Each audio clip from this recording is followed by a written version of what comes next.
First Samuel chapter 20. And David fled from Nawith in Ramah, and went and said to Jehonathan, What have I done? What is my crookedness, and what is my sin before your father, that he seeks my life? And Jehonathan said to him, Far be it, you are not going to die.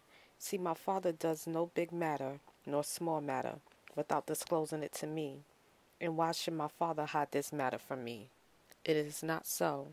But David swore again and said, Your father knows well that I have found favor in your eyes, and he says, Do not let Jehonathan know this, lest he be grieved.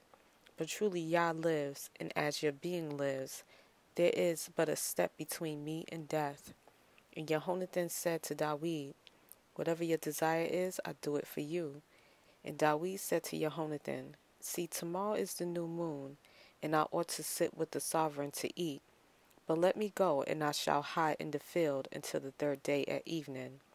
If your father misses me at all, then you shall say, David earnestly asked my permission to run over to Bethlehem, his city, for a yearly slaughtering is made there for all the clan. If he says thus, it is well, your servant is safe.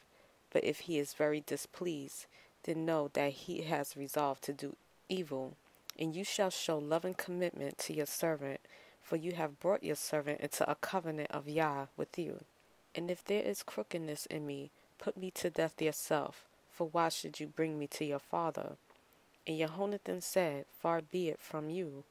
For if I know with certainty that my father has resolved that evil is to come upon you, then would I not make it known to you?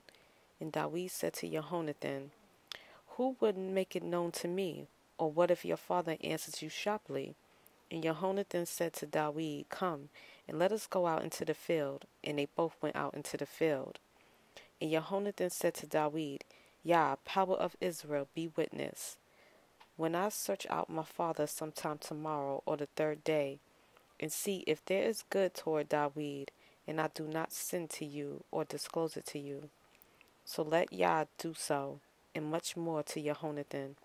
And if it pleases my father to do you evil, then I shall disclose it to you and send you away, and you shall go in peace, and Yah be with you as he has been with my father. But show me love and commitment of Yah, not only while I still live, so that I do not die, and do not cut off your loving commitment from my house forever. No, not when Yah has cut off every one of his enemies of David from the face of the earth.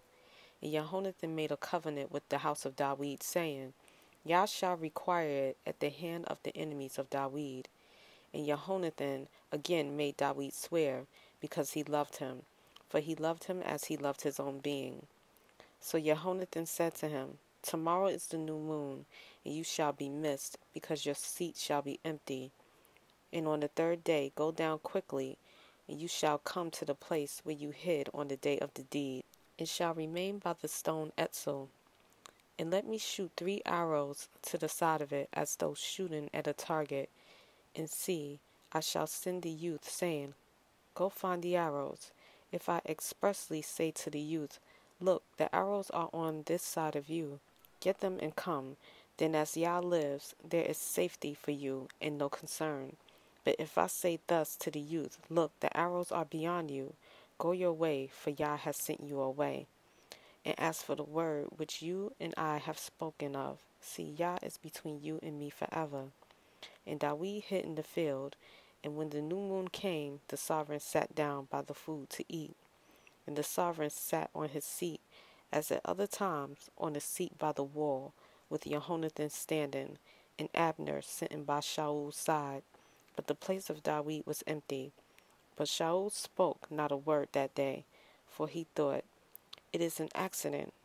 He is not clean, for he has not been cleansed. And it came to be the next day, the second day of the new moon, that David's place was empty. And Shaul said to Jehonathan his son, Why has the son of Yeshai not come to eat, either yesterday or today? And Jehonathan answered Shaul, David earnestly asked my permission to go to Bethlehem. And he said, Please let me go, for our clan has a slaughtering in the city, and my brother has commanded me to be there. And now, if I have found favor in your eyes, Please let me get away and see my brothers. That is why he has not come to the sovereign's table."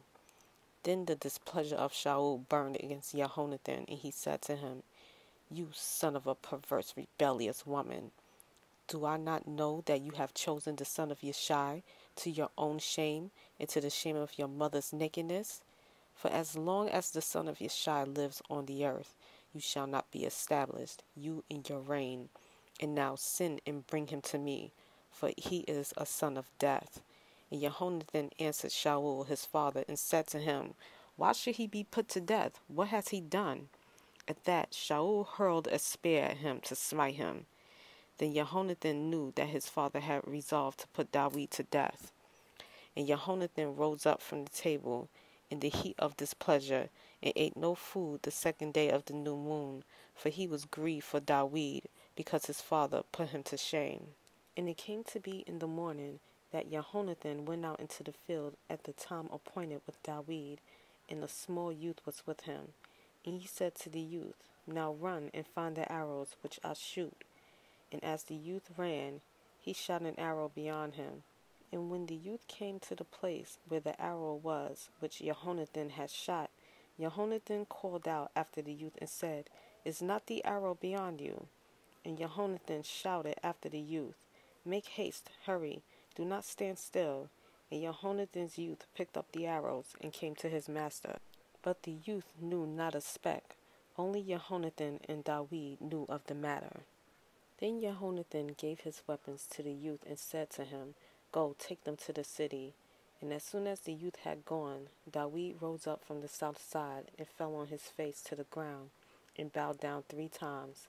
And they kissed one another, and they wept together, but David more so. And Jehonathan said to David, "Go in peace, since we have both sworn in the name of Yah, saying, Yah is between you and me, and between your seed and my seed forever." Then he arose and left, and Jehonathan went into the city.